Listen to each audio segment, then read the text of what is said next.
Hello gate aspirants. आज हम बात करने जा रहे हैं डिटर्मिनेंट की प्रॉपर्टीज़ के बारे में। तो जो पहली प्रॉपर्टी है डिटर्मिनेंट की वो है determinant of A equal to determinant of A transpose. तो जहाँ पे टी क्या है आपका ट्रांसपोज है। एंड मैंने पहले ही वीडियोस में अपने आपको बताया हुआ है कि कैसे आप किसी भी मैट्रिक्स का ट्रांसपोज ले सकते हैं। सिंपली आपको जो भी मैट्रिक्स फाइनल जो मैट्रिक्स आती है सिंपली उसका आपको क्या करना है, ट्रांसपोज लेना है। एंड ट्रांसपोज आपको कैसे लेना है, जो भी रोज हैं उनको आपको कॉलम में कन्वर्ट कर देना है सिंपली, तो वो आपका ट्रांसपोज में कन्वर्ट हो जाएगा। दूसरी प्रॉपर्टी जो है वो है determinant of A B equal to determinant of A and determinant of B. इसे आप सेपरेट इनका डिटर्मिनेंट निकालेंगे एंड देन मल्टीप्लाई कर देंगे। फिर तीसरी प्रॉपर्टी आपकी आती है determinant of A to the power M equal to determinant of A and then M. दोनों में डिफरेंस है, यहाँ से आप समझ रहे हैं। देन चौथी प्रॉपर्टी जो है वो आपकी है determinant of A inverse equal to 1 upon determinant. तो ये कोई भी वैल्यू है, जैसे हमें पता है कि अगर टू द पावर -1 है तो उसको हम 1/2 लिख सकते हैं। तो सेम चीज़ यहाँ पे भी अप्लाई हो रही है, determinant of A inverse equal to 1 upon determinant of A, इस तरह से आप लिख सकते हैं। फिर यहाँ पे आती है ज़ीरो कंडीशन।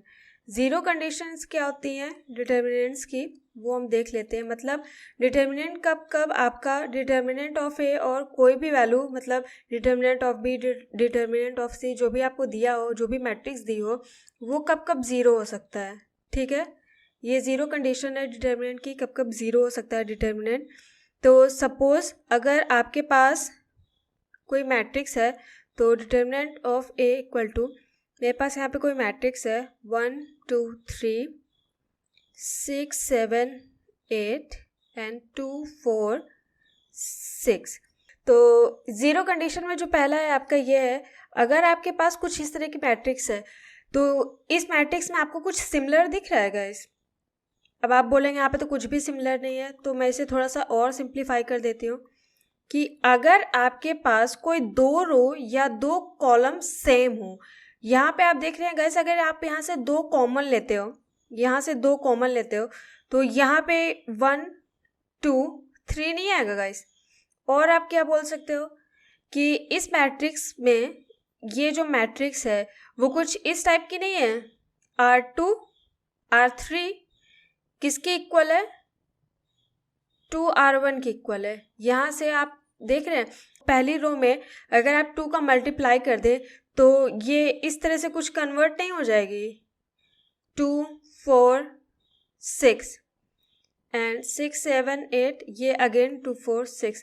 तो कहने का मतलब ये है गाइस कि अगर आपके किसी भी रो और किसी भी कॉलम्स के बीच में रिलेशन हो, मतलब रो टू रो का रिलेशन हो या कॉलम टू कॉलम का रिलेशन हो, तो जो आपका डिटर्मिनेंट ऑफ ए है वो आपका क्या होता है, ज़ीरो होता है। मैं फिर से रिपीट कर देती हूँ, या तो आपका कॉलम जो है कॉलम 1 कॉलम 2 कॉलम 3 या C2, ये C3 ये C1 है, तो सपोज C1 और C2 इक्वल है तो भी डिटर्मिनेंट ज़ीरो होगा, या R1 और R2 या R3। यहाँ पे देखिए आपका R1 और R3 में रिलेशन है, R1 और R3 की वैल्यू सेम है, दोनों इक्वल हैं, इसलिए जो डिटर्मिनेंट ऑफ ए की वैल्यू होगी वो आपकी क्या होगी, ज़ीरो होगी।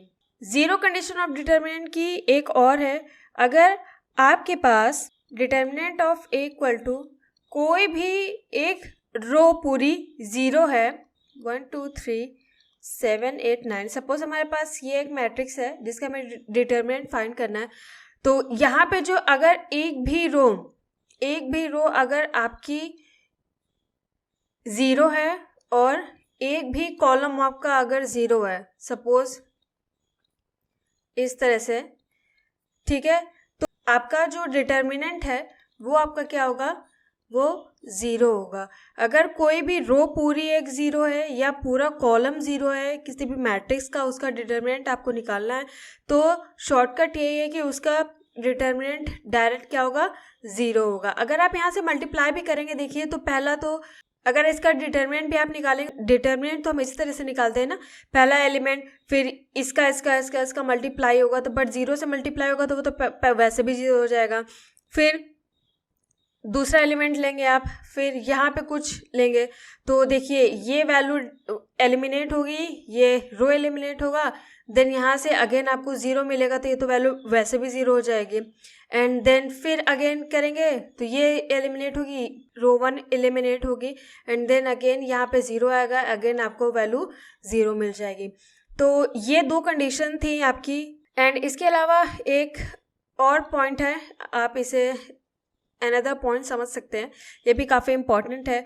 वो ये है कि अगर आपके पास कुछ इस तरह की मैट्रिक है, सपोज 1 2 3 4 5 6 9 8 7, ओके गाइस, तो अगर आप कोई कॉलम चेंज करते हैं, ये आपका C1 है, सॉरी ये C2 है, ये C3, ये C1 है, या तो आप C2 को C3 के प्लेस पे लाते हैं या C3 को C2 के प्लेस पे ले जाते हैं।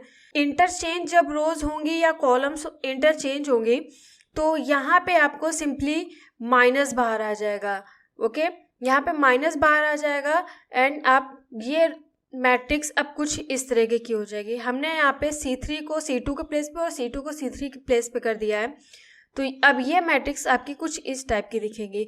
एंड इसकी जो भी वैल्यू आएगी, सपोज हम मान लेते हैं कि ये लेमडा, इसका जो डिटर्मिनेंट है इसका लेमडा आ रहा है कोई भी वैल्यू, तो उसमें माइनस का मल्टीप्लाई हो जाएगा और जो फाइनल रिजल्ट आएगा वो आपका क्या आएगा, माइनस लेमडा आएगा। तो ये कुछ चीज़ें हैं जो प्रॉपर्टीज़ हैं डिटर्मिनेंट की जो आपको बिल्कुल पता होनी चाहिए।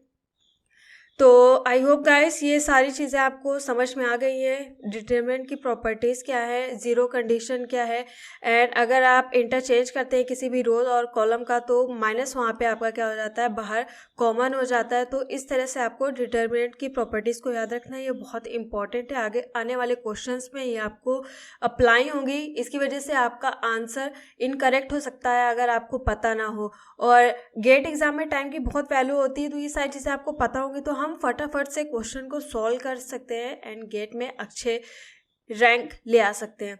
तो मिलते हैं हमारे नेक्स्ट वीडियो में, तब तक के लिए बाय बाय।